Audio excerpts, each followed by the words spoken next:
to be checked with FBI screening. Their fingerprints are run through the FBI's next generation identification system. Then they're going to go through DHS screening. The applicant's fingerprints are screened against the U.S. Department of Homeland Security's automated biometric identification system, which includes watch list information as well as data on previous immigration encounters in the United States and abroad. And then they're going to go through Department of Defense screening. Their fingerprints of refugees within a certain age range are scanned against its automated biometric identification system, which contains a variety of data, including fingerprint records from Iraq. Finally, this is only if no red flags are ever raised at any point in all of those interviews and biometric scans, then their medical screening is conducted. Oh my gosh, I need to do this better.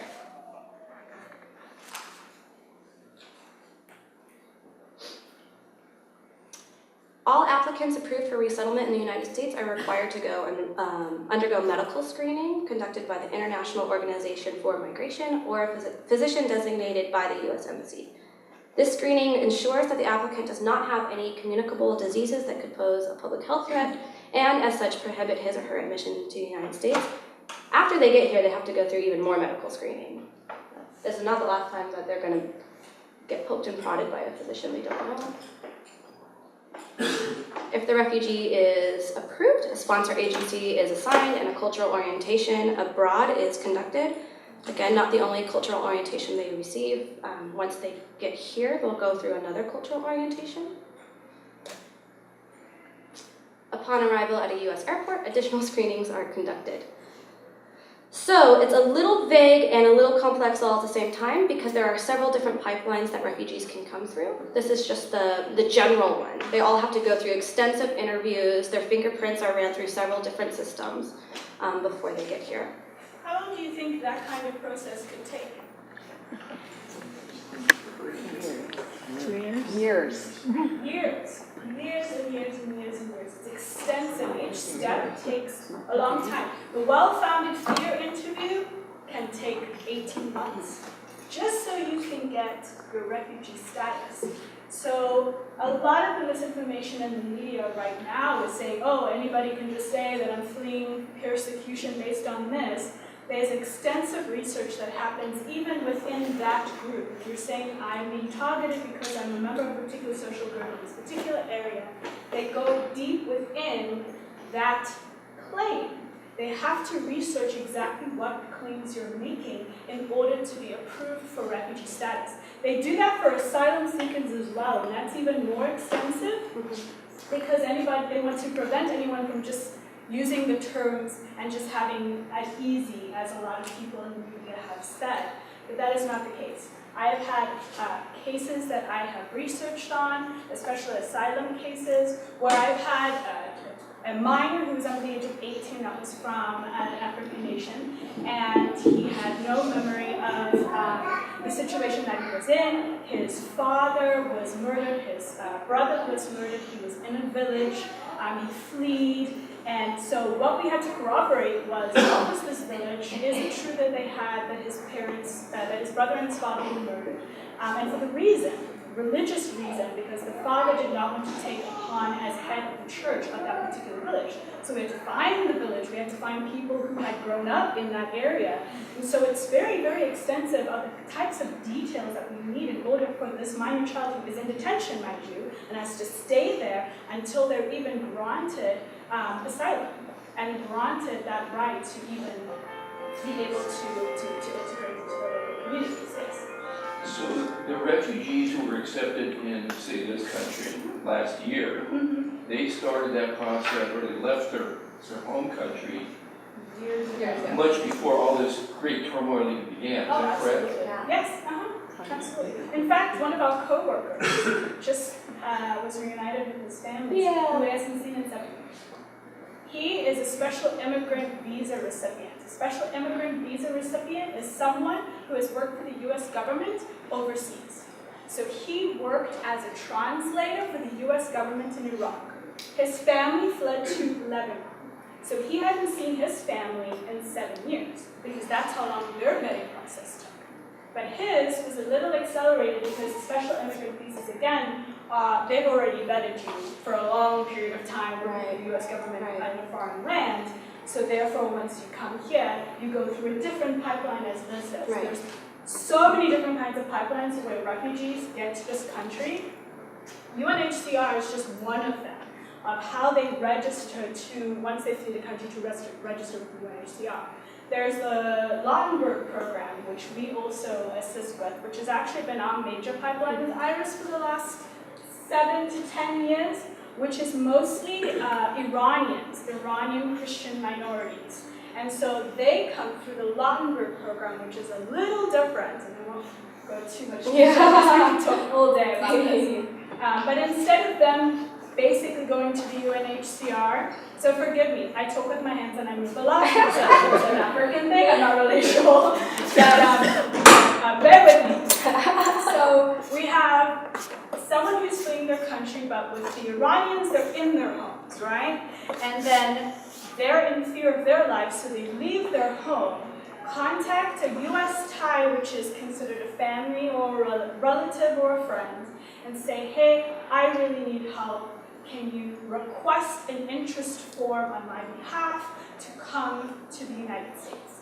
Family member receives documentation from the person who is seeking refuge, and they then come to IRIS, and we request an interest form for them, and we'll send it to one of the 3 national agencies that we are affiliated with, and LIRS is one of them. So we'll use that as an example. We'll request the interest form to LIRS.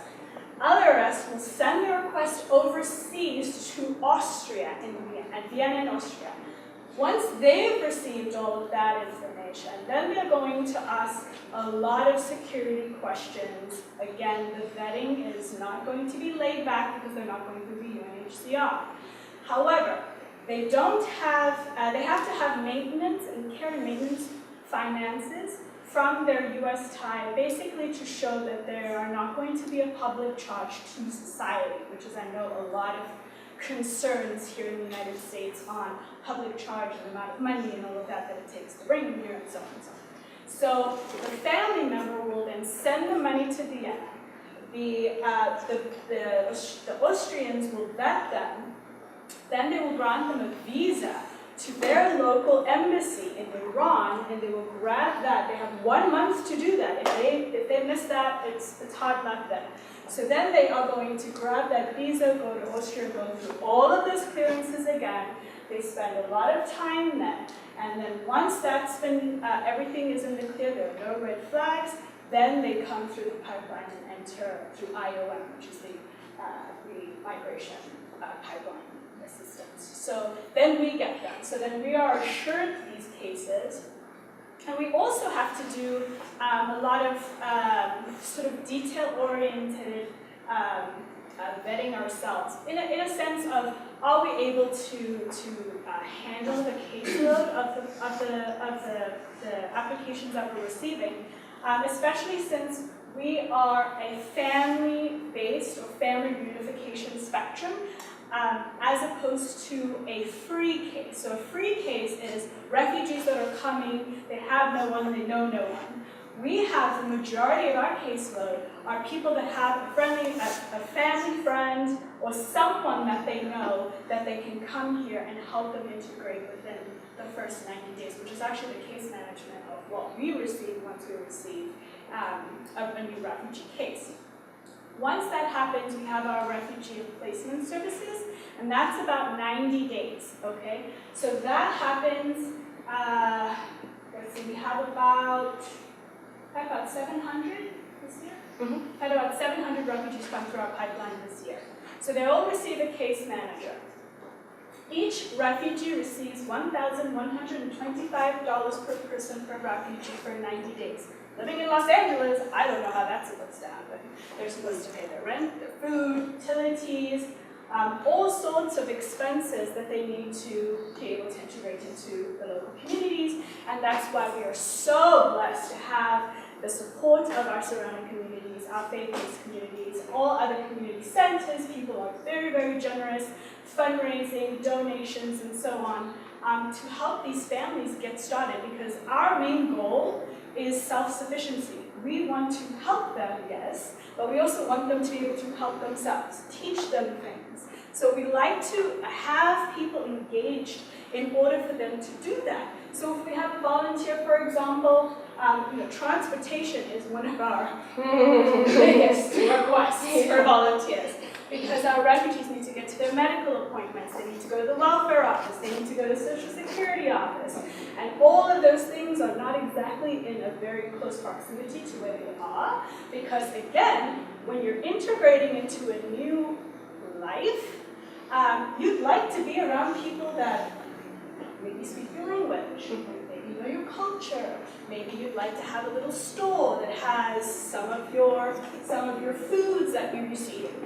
I couldn't even imagine what that's like, because when I first came to the United States and I went to the grocery store for the first time and I saw 50 times of options for bread, I think I stood there for about 30 minutes and went, why is there so much bread on this? I mean, it's just potato bread, wheat, and then this and then that. And I'm like, oh my gosh, can you only imagine what that's going to be like for someone who is coming from a very traumatic experience?